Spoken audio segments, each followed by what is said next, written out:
ধায়াত সত্যং গুণাতীতং গুণত্ৰয় সমন্বিতম লোকনাথ তিলুকে সংপিতাম্বৰ ধৰং বীৰভূম গোবিন্দং গকুলানন্দ জগত পিতৰম গুৰুম সত্য নাৰায়ণং দেৱং শুক্লবৰ্ণং চতুৰ্ভুজং হংস চক্ৰ গদাপদ্ম বৰ্ণমালা বিভূষিতম শ্ৰী শ্ৰীমৎ পৰম ব্ৰহ্ম সত্য নাৰায়ণায় নমঃ। আজি এতিয়া মই সত্যনাৰায়ণ পাঁচালীৰ সাৰাংশ ক'ব ওলাইছোঁ। এজন অতি দৰিদ্ৰ ব্ৰাহ্মণ আছিল। তেওঁ ভিক্ষা কৰি জীৱন ধাৰণ কৰি আছিল। ভিক্ষা কৰি ঘূৰি ফুৰোঁতে এদিনাখন বাটতে সত্যনাৰায়ণে ব্ৰাহ্মণক দেখা দিলে। ক'লে, হে ব্ৰাহ্মণ, তুমি এইবিলাক কিয় কৰি আছা? যদি তুমি মোৰ পূজা কৰা সকলো দুখ দুৰ্গতি দূৰ হ'ব। এই বুলি নাৰায়ণে ব্ৰাহ্মণক ক'লে। ব্ৰাহ্মণে তেতিয়া উত্তৰ দিলে যে মই অতি দৰিদ্ৰ ব্ৰাহ্মণ, ভিক্ষা কৰি কোনোমতে জীৱন ধাৰণ কৰি আছোঁ, আপোনাৰ কেনেকৈ পূজা কৰিম? এই বুলি ব্ৰাহ্মণে নাৰায়ণক সোধাত নাৰায়ণে ক'লে, বিশেষ বস্তু একো নালাগে। সন্ধিয়া সময়ত বন্ধু বান্ধৱ মাতি আনি শালগ্ৰাম বা ঘট,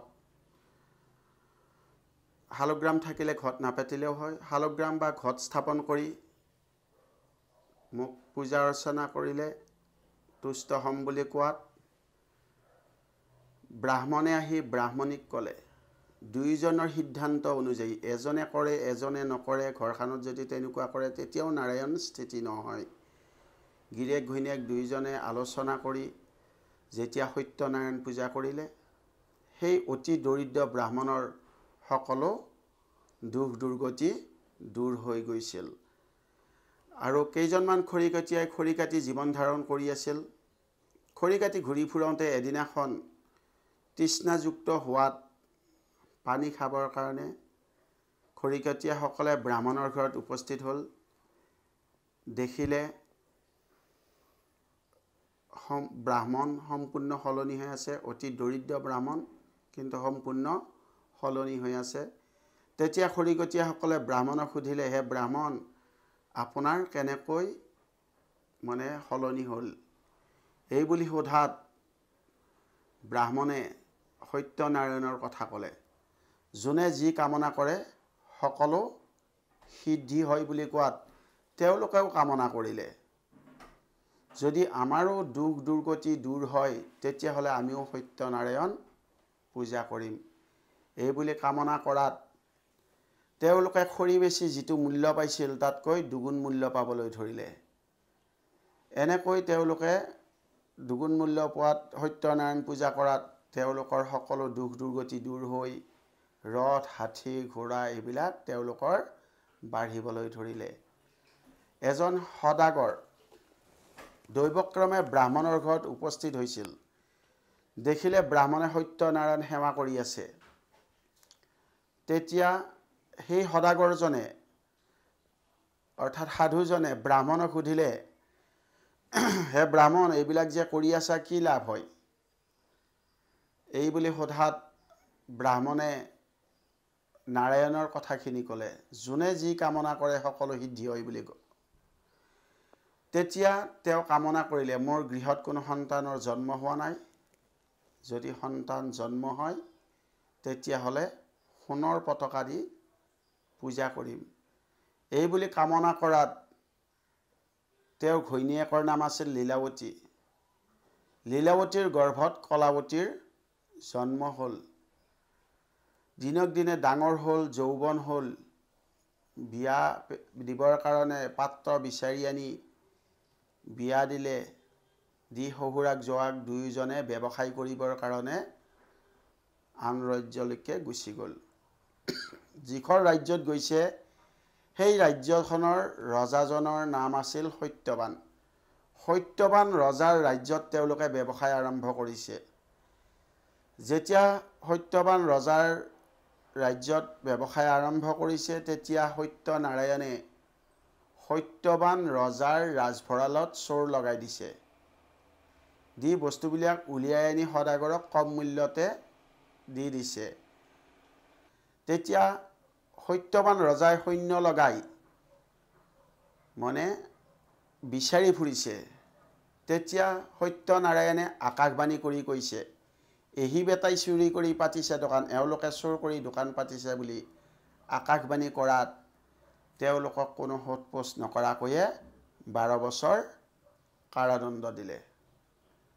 যেতিয়া 12 বছৰ কাৰাদণ্ড দিলে, তেতিয়া ঘৈণীয়েক আৰু ছোৱালীৰ দুৰৱস্থাৰ সীমা নোহোৱা হৈ থালি বাতি লোটা ঝাৰি য'ত যি আছিল সকলো বিক্ৰী কৰি খাই আনৰ ঘৰত দাস কৰ্ম কৰি জীৱন ধাৰণ কৰিবলগীয়া হ'ল। এনেকৈ দাস কৰ্ম কৰি জীৱন ধাৰণ কৰি ফুৰোঁতে এদিনাখন ছোৱালী গৈ ব্ৰাহ্মণৰ ঘৰত উপস্থিত হ'ল। দেখিলে ব্ৰাহ্মণে সত্যনাৰায়ণ সেৱা কৰি আছে। তেতিয়া ছোৱালীজনীয়ে ব্ৰাহ্মণক কথাখিনি সোধাত ব্ৰাহ্মণে একেখিনি কথাই ক'লে, যোনে যি কামনা কৰে সকলো সিদ্ধি হয় বুলি কোৱাত তেওঁলোকেও কামনা কৰিলে, যদি আমাৰ দেউতা আৰু স্বামী ঘূৰি আহে তেতিয়াহ'লে আমিও নাৰায়ণ পূজা কৰিম বুলি কামনা কৰি মাক জীয়েক দুয়োজনে ব্ৰত আৰম্ভ কৰিলে। তেওঁলোকে ব্ৰতত সত্যনাৰায়ণ সন্তুষ্ট হৈ সত্যবান ৰজাক সপোন দেখুৱাইছে যে ৰাজ্য আৰু প্ৰাণ ৰক্ষা যদি লাগে তেতিয়াহ'লে লক্ষপতি আৰু হংসপতি অৰ্থাৎ শহুৰাক জোৱাকক মুকলি কৰি দিব লাগে বুলি সপোন দেখুৱাত 12 বছৰৰ পিছত কাৰাগাৰৰ পৰা উলিয়াই আনি কোন ৰাজ্যৰ পৰা আহিছে সোধ পোছ কৰি নৌকা ভৰাই ধন সোণবিলাক আকৌ দি পঠাইছে। যেতিয়া তেওঁলোকে 12 বছৰৰ মূৰত ঘৰমুখীয়া হৈছে, তীব্ৰ গতিৰে দিন ৰাতিৰ চিন নাই, কেৱল ঘৰত যাব লাগে, এনেকুৱা তীব্ৰ গতিৰে তেওঁলোক আহি আছে। তেতিয়া সত্যনাৰায়ণে নদীৰ পাৰত এজন সন্যাসীৰ ৰূপ ল'লে। লৈ তেওঁলোকক সুধিলে, এইবিলাক কি আনি আছা? তেওঁলোকে জ্ঞান হ্ৰাস পাইছে, মানে কৰ্ম যেতিয়ালৈকে নকৰে তেতিয়ালৈকে জ্ঞানবিলাক হ্ৰাস পাই থাকে।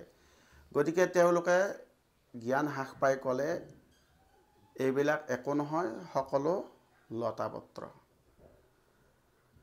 তেতিয়া নাৰায়ণে ক'লে, যি কৈছা সেয়াই হওক। এই বুলি কোৱাত তেওঁলোকৰ সকলো ধন সোণ লতাপত্ৰ হ'ল। হোৱাত শহুৰাক জোৱাক দুয়োজনে কান্দা কাটা কৰি সেই সন্যাসীজনৰ ওচৰত গলত গামোচা লৈ দীঘল দি পৰিছে। দি কৈছে, কোন দেৱ তুমি গোসাঁই কিবাই অৱতাৰ, মূঢ়ে আমি নাজানো তোমাৰো তত্ত্বসাৰ। কোন দেৱতা কি একো নাজানো, এই বুলি গলত গামোচা লৈ দীঘল দি পৰি তেওঁক তুতি কৰিলে। তেতিয়া নাৰায়ণে পূৰ্বৰ কথাখিনি ক'লে।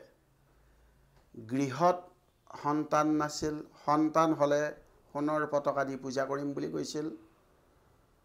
নকৰাত তেওঁ বহুত অন্তৰত দুখ পাইছিল।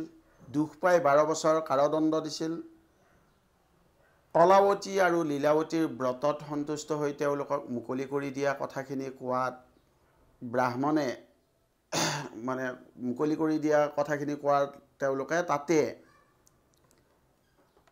লক্ষ মুদ্ৰা বান্ধিছে, গৃহত যায়ে নাৰায়ণ পূজাখন কৰিম বুলি। এই বুলি বান্ধি তেওঁলোক আহিছে, ৰাজ্যত সোমাইছে। ৰাজ্যত সোমোৱাৰ আগজাননী পাই কলাৱতী আৰু লীলাৱতীয়ে যে ব্ৰত কৰি আছিল, তেওঁলোকে 12 বছৰৰ মূৰত স্বামী আৰু দেউতা ঘূৰি আহা বুলি শুনি সেই ব্ৰতৰ প্ৰসাদ অৱহেলা কৰি স্বামীক চাবৰ কাৰণে দৌৰি গ'ল। যাই ঘাটৰ কাষত দেখিলে মাত্ৰ আকৌ নৌকাখন পানীত ডুবি গ'ল।